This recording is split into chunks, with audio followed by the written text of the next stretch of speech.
जे छत्तीसगढ़ी महरेली तिहार के शुभ कामना रू अप सबो संगवारी मन ला हरेली तिहार के गाड़ा गाड़ा बधाई और शुभ कामना।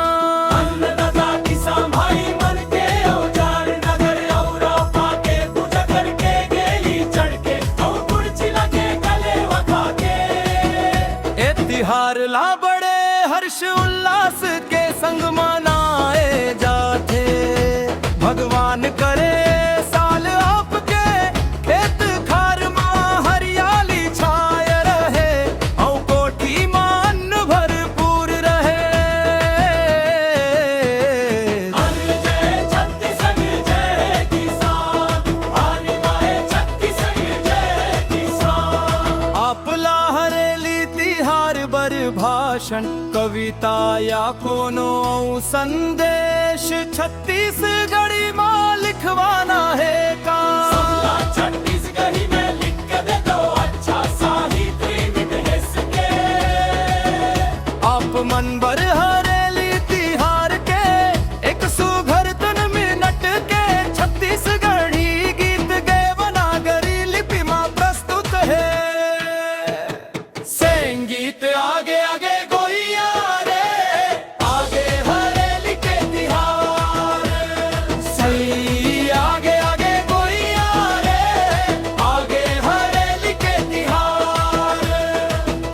खार हसवत है झूमत है संसार। लाली लाली चूड़ी पहन गावे सुगनास गाना धान के कोटी भरा चाहिए कि तिहार महारे। आगे आगे कोई आगे आगे हरेली के तिहार।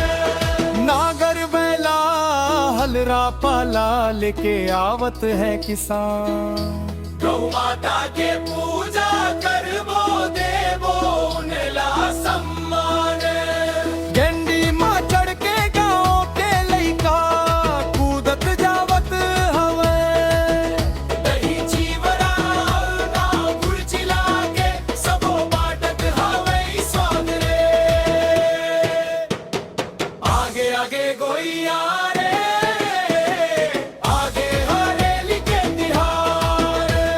राउत नाचा सुवा गीत के जमत है सुंदर तान।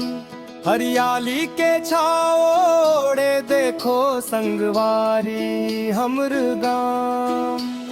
नीम पत्तला दुआर माँ खोचबो दूर ही सब विपत।